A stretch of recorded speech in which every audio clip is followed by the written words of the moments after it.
terceiro episódio do podcast Marketizado. Podcast para quem curte e se interessa por marketing e deseja aprender mais sobre o assunto. O meu nome é Chagas, instituição FATEC do curso de marketing. Hoje nós vamos falar de uns assuntos muito importantes na área do direito e também seja na área do marketing, que é a Lei de Proteção de Dados Pessoais Gerais e como ela afeta as organizações empresariais e também as atividades do marketing. Queria primeiramente apresentar também a convidado por estar aqui conosco, o Américo Magro. Queria também que ele falasse um pouco da trajetória dele. Olá, tudo bem? É um prazer estar aqui. Eu sou advogado, sou especialista em direito digital e proteção de dados, sou universitário também. Minha área de pesquisa e área de atuação na advocacia hoje é o direito digital. Então, minha atuação eu oriento empresas e pessoas a se adequarem e observarem a Lei Geral de Proteção de Dados Pessoais, uma lei muito importante do Brasil. Eu tenho atuado nisso mais ou menos desde 2018, que é quando essa lei ela entrou em vigor aqui no Brasil. Uma lei bastante abrangente, muito importante. Como advogado, a gente auxilia empresas e pessoas, mas em geral, inclusive, do marketing a se adequar, fugir das penalidades que estão lá na lei, que são muito pesadas. Bacana. Américo, mediante a todas as experiências e contexto do que foi dito, falou, qual é o objetivo da LGPD?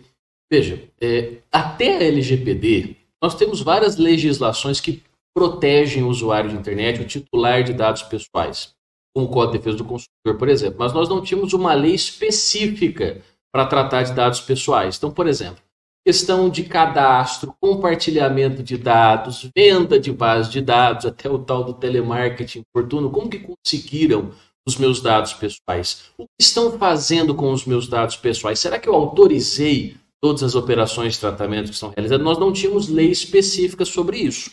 O Brasil, seguindo a experiência da Europa, que tem legislação de proteção de dados desde 1980, foi lá e editou a Lei Geral de Proteção de Dados justamente para disciplinar e chegar a falar, olha, precisamos de regras, estabelecer regras no Brasil para o que nós fazemos com os dados pessoais dos brasileiros.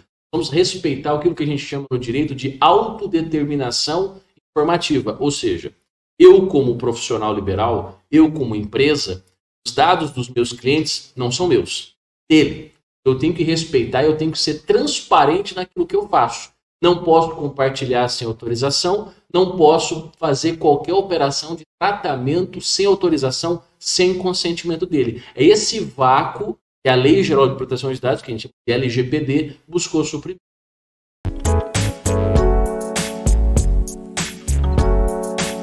Veja, dado pessoal é tudo aquilo que te identifica. A lei fala pessoa natural. Vamos entender pessoa física. Então não se aplica à empresa, aplica às pessoas. Então, por exemplo, o seu nome, o seu RG, o seu CPF, a sua posição global, o seu perfil, por exemplo, o nome do seu perfil nas redes sociais, o seu endereço pessoal e físico, tudo isso é dado pessoal. A hora que a gente pensa que com o avanço da tecnologia, vocês que são da área de marketing vão saber disso, nós temos meios de identificar uma pessoa pelas suas preferências e aí estabelecer, por exemplo, um perfil. Tudo isso é dado pessoal. Então veja que o objeto da lei, a aplicação da lei é bastante ampla. E dentro desse conceito de dado pessoal, que repita, nós temos uma outra categoria, que é mais séria. Os dados pessoais sensíveis. São os dados, por exemplo, referentes à saúde, dados genéticos, dados biométricos. Por que são sensíveis? Imagina só, por exemplo, eu seja portador de uma doença que causa uma vergonha social, por exemplo, hepatite. Eu quero que isso seja revelado. Eu quero que as pessoas saibam, por exemplo, que eu tive Covid, na época que nós tivemos todo o problema do lockdown. Não quero. Então, isso é um dado pessoal sensível que merece uma proteção adicional, porque se revelado sem a minha autorização, pode me causar um dano muito grande. O que se compreende com esse tratamento de dados? Veja, tratamento, a lei ela é geral, então ela tem conceitos muito amplos, muito grandes. Né? Então, tratamento é tudo aquilo que você faz com dado pessoal, basicamente. Então, por exemplo, desde o coletar, partilhar, transformar, eliminar, tudo isso dado pessoal. Imagina, por exemplo, você entra numa loja de roupa qualquer do shopping, vai lá comprar uma roupa, você fez cadastro. Ah, você quer fazer o cartão cliente? Coleta-se o nome cliente para fazer. Então, coleta essas identificações pessoais do cliente. Isso é uma operação de tratamento, ele coleta. Eu pego esses dados e envio para a operadora do cartão, outra operação de tratamento. Aí eu pego e jogo isso dentro de um sistema de cadastro, outra operação de tratamento. Aí eu mando isso para emitir nota fiscal, outra operação de tratamento. Aí, invariavelmente, a pessoa me autoriza a enviar e-mail. Eu envio o e-mail, coloco ela num mailing, por exemplo. Isso é outra operação.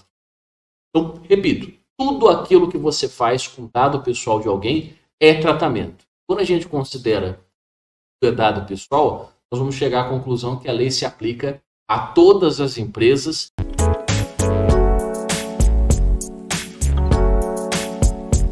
Basicamente assim, qualquer relação de consumo, por exemplo, qualquer atividade profissional, a LGPD especificamente, ela não vai se aplicar, por exemplo, na área penal, na área de segurança pública. Nós estamos tendo uma lei hoje, a LGPD penal, para se aplicar isso.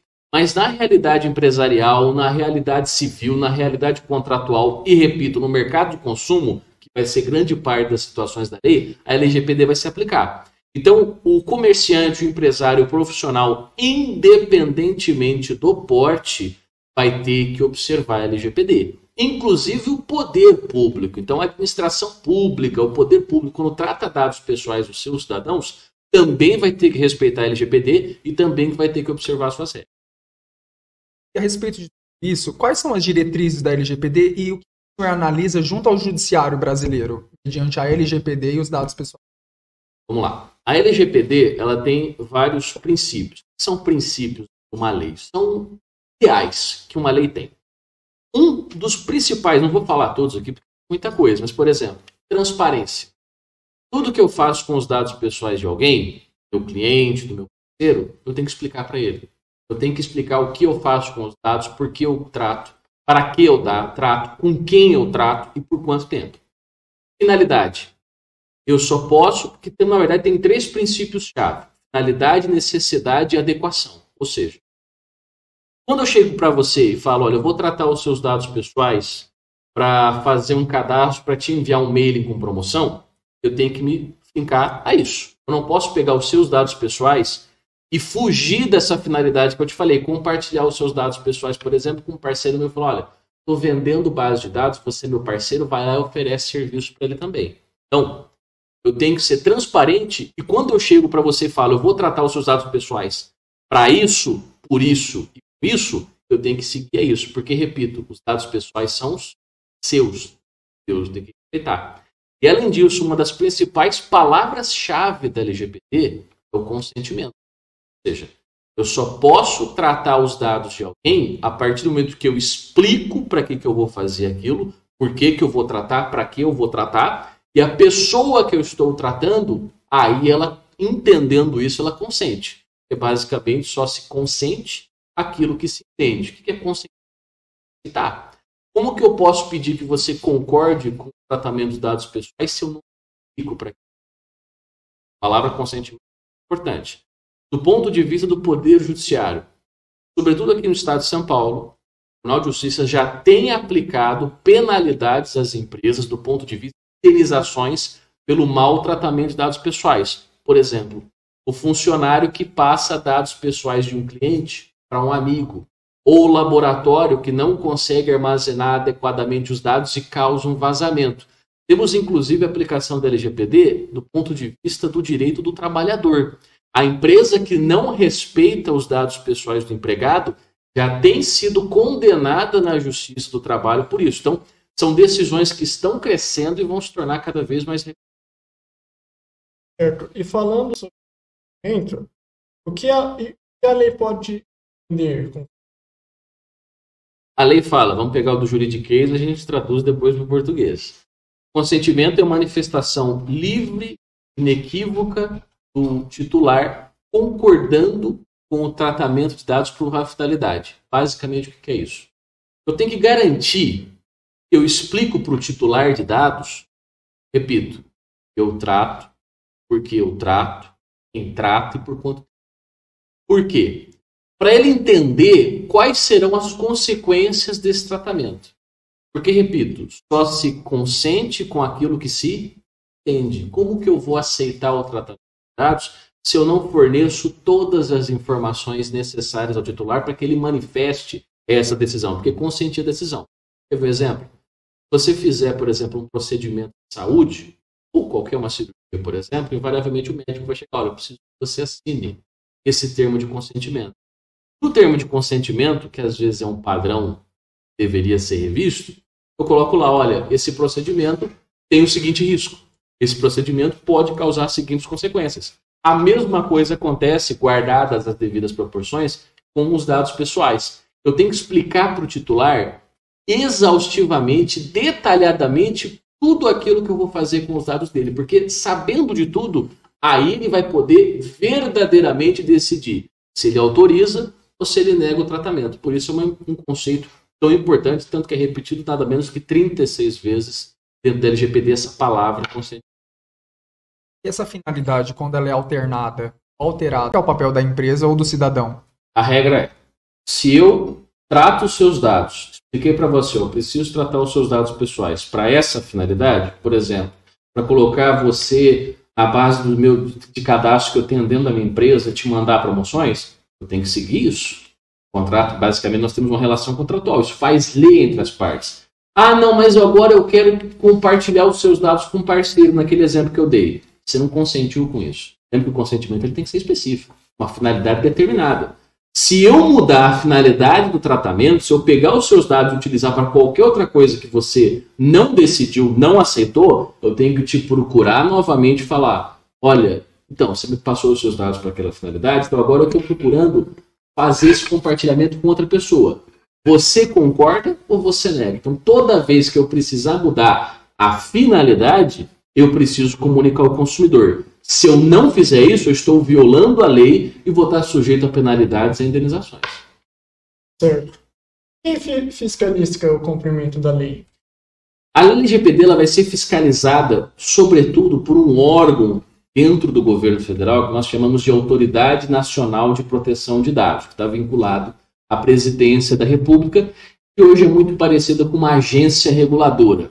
Agência reguladora, por exemplo, a Anatel, a ANS, a Anvisa, que a gente tanto ouviu falar na pandemia, tem os mesmos poderes. Pode aplicar multa, pode editar atos para facilitar a aplicação da lei, pode editar atos para interpretar como a lei se aplica. Mas além da NPD, PROCON pode fiscalizar a aplicação da LGPD, o Ministério Público, a Defensoria Pública, associações civis e especificamente instituídas para proteger dados pessoais, todas elas podem aplicar e fiscalizar a LGPD, inclusive o particular. Se eu, como cidadão, como consumidor, sentir que eu tive violado os meus dados pessoais, como no caso do exemplo que a gente trouxe, por mudança de finalidade, eu posso procurar o Poder Judiciário e entrar com uma ação contra a empresa, guardadas as devidas proporções. Mas fora isso, do ponto de vista amplo, temos vários órgãos e várias pessoas que vão fiscalizar e exigir o cumprimento dessa lei. Mediante essas irregularidades, quem se responsabiliza? Nós temos dentro da lei 3 figuras muito importantes. São, além do titular de dados, que somos nós, o controlador, o operador e o encarregado. Quem que é controlador? Quem determina quais serão as operações de tratamento, o operador é aquele que executa. Por exemplo, eu sou advogado, eu tenho estagiário, um exemplo hipotético. Eu determino, olha, eu falo o seguinte, todos os documentos dos nossos clientes têm que ser digitalizados e armazenados no servidor que eu comprei. Veja, lembrando que tudo isso é tratamento. Armazenar, digitalizar, compartilhar. Eu determinei quais serão as operações de tratamento que serão realizadas dentro do meu escritório, da minha empresa. Quem vai executar isso? Meu estagiário e meu colaborador. Então quer dizer o seguinte, que a responsabilidade é só de quem manda? Não. A responsabilidade pode ser dos dois. É o que a gente chama no direito de responsabilidade solidária. E as penalidades que podem ser aplicadas na irregularidade? Veja, nós temos multa, assim, ponto de vista administrativo, daquilo que, por exemplo, a gente falou da Autoridade Nacional de Proteção de Dados. Pode aplicar advertência, uma multa de 5% de faturamento por infração limitada à bagatela de 50 milhões de reais, na verdade.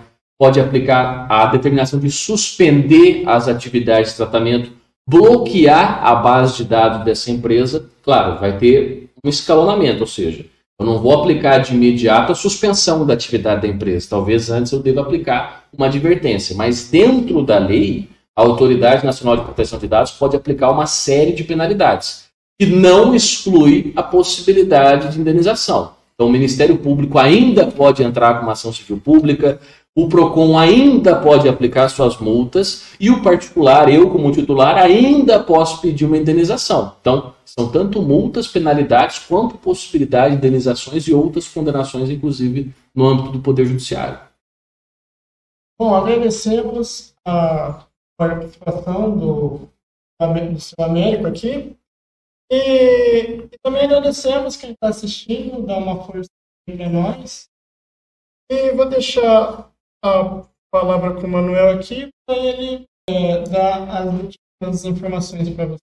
Nós queríamos fazer o agradecimento ao senhor por ter aceito o nosso convite e pela presença também do Américo Magro. Eu que agradeço. Tá certo? Foi muito esclarecedor, um tema muito relevante, né, nos dias atuais. Elogiar também o seu conhecimento e dizer que nós temos gratidão. E também agradecemos quem ficou nos ouvindo e assistindo até o final. Pedimos que você compartilhe e que você curte o nosso vídeo.